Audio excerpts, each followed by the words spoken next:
شروع اللہ پاک کے نام کے ساتھ جو بڑا رحمان و رحیم ہے۔ وہی جلاتا ہے، وہی مارتا ہے، وہی بیمار کرتا ہے اور وہی شفا دیتا ہے۔ وہی عزت و ذلت دیتا ہے، وہی نفع و نقصان پہنچاتا اور رزق دیتا ہے۔ اس کا کوئی کام حکمت سے خالی نہیں ہوتا۔ حضرت ابو ہریرہ رضی اللہ عنہ روایت کرتے ہیں کہ حضور نبی اکرم صلی اللہ علیہ وآلہ وسلم نے فرمایا، اس شخص کی ناک خاک آلود ہو جس کے سامنے میرا ذکر کیا جائے اور وہ مجھ پر درود نہ بھیجے۔ Subscribe now and press the bell icon. Never miss an update. Akbar technical channel کے ناظرین السلام علیکم۔ حضرت ایوب علیہ السلام کا واقعہ۔ قرآن مجید میں حضرت ایوب علیہ السلام کا ذکر۔ قرآن میں متعدد جگہ آپ کا ذکر ہے۔ سورۃ النساء آیت 163 اور سورۃ الانعام آیت 84 میں دوسرے انبیاء اکرام کے ناموں کے ساتھ صرف آپ کا نام ہے، حالات نہیں۔ سورۃ الانبیاء آیت 83 تا 84 اور سورۃ صاد آیت 41 تا 44 میں آپ کا مختصر حال بیان کیا گیا ہے۔ قرآن سے صرف اتنا معلوم ہوتا ہے کہ آپ بہت خوشحال اور مالدار تھے۔ قرآن مجید میں آپ کا نام ایوب کے نام سے ذکر کیا گیا۔ حضرت ایوب علیہ السلام حضرت یعقوب علیہ السلام کے بیٹے اس کی اولاد میں سے تھے۔ حضرت ایوب کی والدہ حضرت لوط علیہ السلام کی بیٹی تھیں۔ اس طرح حضرت ایوب علیہ السلام حضرت لوط علیہ السلام کے نواسے ہوئے۔ آپ سرزمین اوس کے رہنے والے تھے، نہایت سچے، اللہ تعالیٰ سے ڈرنے والے، برائیوں سے دور رہنے والے کامل انسان تھے۔ ہر وقت یاد الہی میں مشغول اور اللہ تعالیٰ کا شکر ادا کرتے رہتے۔ آپ علیہ السلام نہایت امیر کبیر تھے۔ اللہ تعالیٰ نے مال و دولت، جائیداد، شاندار محلات، نوکر چاکر اور کثیر اولاد سے نوازا۔ محققین نے لکھا کہ حضرت ایوب علیہ السلام کا زمانہ حضرت یعقوب علیہ السلام اور حضرت موسیٰ علیہ السلام کے درمیان تھا، یعنی تقریباً 1300 اور 1500 قبل مسیح کے درمیان۔ حضرت ابن مسعود نے فرمایا کہ حضرت ایوب علیہ السلام کے 7 لڑکے اور 7 لڑکیاں تھیں، جو سب آپ علیہ السلام پر آنے والی آزمائش کے دنوں میں انتقال کر گئے۔ جب اللہ تعالیٰ نے ان کی آزمائش ختم کی تو انہیں مزید اولاد عطا فرمائی۔ تفسیر قرطبی روایات کے مطابق آپ علیہ السلام کے 27 بیٹے اور بیٹیاں ہوئیں۔ سخت ترین آزمائش۔ علامہ ابن کثیر رحمۃ اللہ علیہ فرماتے کہ حضرت ایوب علیہ السلام کو اللہ تعالیٰ نے بہت مال، دولت، زمین و جائیداد، مویشی، غلام اور اولاد عطا فرمائی تھی۔ پھر جب آپ علیہ السلام کو آزمائش میں مبتلا کیا تو یہ سب چیزیں واپس لے لیں۔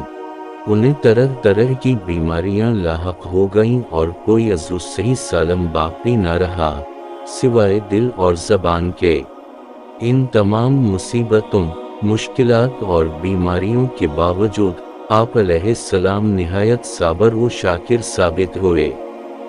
اللہ عز وجل سے ثواب کی آس لگائے بیٹھے رہتے اور دن و رات اس کا ذکر کرتے رہتے۔ آپ علیہ السلام کے پورے جسم پر بڑے بڑے پھولے ہو گئے، کوئی ساتھ نہ بیٹھتا تھا، دوست احباب بھی وحشت کرتے تھے، حتیٰ کہ آپ علیہ السلام کو شہر سے باہر ایک کوڑے کرکٹ کے ڈھیر پر ڈال دیا گیا۔ لوگوں کا آپ علیہ السلام سے ملنا جولنا بند ہو گیا اور کوئی بھی غم خوار نہ رہا سوائے بیوی کے، جو ان کا بے حد خیال رکھتی اور ان کی خدمت میں لگی رہتی۔ سعدی رحمت اللہ علیہ فرماتے ہیں کہ حضرت ایوب علیہ السلام کا گوشت تک جسم سے جلڑ چکا تھا، صرف ہڈیاں اور پٹھے باقی رہ گئے تھے۔